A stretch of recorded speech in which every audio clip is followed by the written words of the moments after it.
ওয়ালাইকুম। আমার প্রশ্ন হলো, যারা অটোরিকশা, বিভিন্ন যানবাহন চালান, প্যাসেঞ্জার টানেন, উম তারা আসলে কি ৫ ওয়াক্ত নামাজ পড়া হয়? হেল্পার, ড্রাইভার যারা আছে এবং প্যাসেঞ্জার যখন থাকে, ওই মুহূর্তে আজান চলছে, নামাজের ওয়াক্ত পার হয়ে যাচ্ছে। এমতো অবস্থায় তারা কি নামাজগুলো আসলেই আদায় করতেছেন কি? এটা কিন্তু আমার একটা বিশাল প্রশ্ন। আমি বলব, ভাইরা ৫ ওয়াক্ত নামাজ পড়েন, যানবাহনে থাকা অবস্থায়, ওই অবস্থায় নামাজ পড়তে হবে। আর শহরাঞ্চলে, বাজারে, গঞ্জে, সিটিতে যখন মহিলারা বিভিন্ন কারণে যান বা চাকরি-বাকরি করেন অথবা বিভিন্ন দরকারে যাচ্ছেন, অফিসে আদালতে যাচ্ছেন, মার্কেটিং করতে যাচ্ছেন, কেনাকাটা করছেন। এই অবস্থায় নামাজের ওয়াক্ত হওয়ার পর আপনারা কিন্তু নামাজগুলা পড়তেছেন না। আমি বলব, নামাজ অবশ্যই পড়তে হবে। কিভাবে পড়বেন? মুহররম সাথে করে নিয়ে যাবেন, পড়ার ব্যবস্থা হয়ে যাবে ইনশাআল্লাহ। তাই যারাই শহরে যাবেন, আগে নামাজ, তারপরে কেনাকাটা। কথাগুলা খুব গুরুত্ব সহকারে শোনেন এবং আমার ভিডিওটা ফলো করেন। কিয়ামত পর্যন্ত আপনাকে নামাজ পড়তেই হবে যতদিন আপনি বেঁচে আছেন। নামাজ কোনো মাপ নেওয়ার কোনো সুযোগ নেই।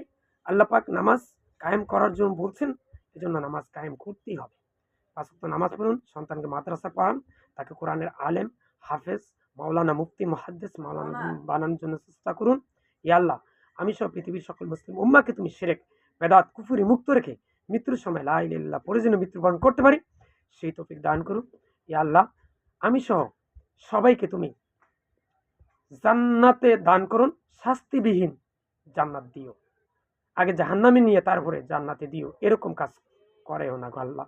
আল্লাহ, জাহান্নামের ১ সেকেন্ডের আযাব সহ্য করার মতো ক্ষমতা আমার নাই। ইয়া আল্লাহ, আমি সহ পৃথিবীর সকল মুসলিম উম্মাহকে তুমি শিরক, বেদাত, কুফরি মুক্ত রাখো, গীবত মুক্ত রাখো। ফিলিস্তিনের স্বাধীনতা দান করো, কাশ্মীরের স্বাধীনতা দান করো। তামাম পৃথিবীর মুসলমানকে, পৃথিবীর সকল মুসলিম উম্মাহকে তুমি কাফেরদের অত্যাচার থেকে বাঁচিয়ে রাখো। তাদের উপর জুলুম নির্যাতন যেগুলো করছে কাফের, নাস্তিক, ইহুদি যারা আছে, বিজাতি, তারা যেন করতে না পারে। তুমি মুসলমানদের অভিভাবক হয়ে যাও। ইয়া আল্লাহ, জান্নাতের অভিভাবক তোমাকে আমি বানিয়ে দিচ্ছি। আমাকে কিভাবে জান্নাত দাও? তুমি, তোমাকে মালিক বানিয়ে দিচ্ছি জান্নাতের। তুমি আমাকে জান্নাতের, কিভাবে জান্নাতে যেতে হয় সেই তৌফিক দাও। আল্লাহ, তোমার কাছে কিভাবে চাইতে হয় সেটাও কিন্তু আমি জানি না।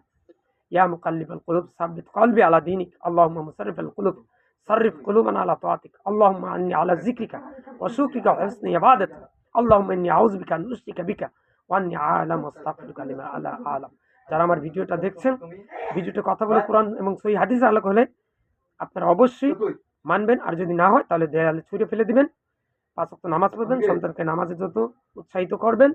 ভিডিওটা বেশি বেশি করে শেয়ার করে দেন। আমার জন্য দোয়া করেন, আল্লাহ পাক আমাকে যেন জান্নাতের অধিবাসী করেন।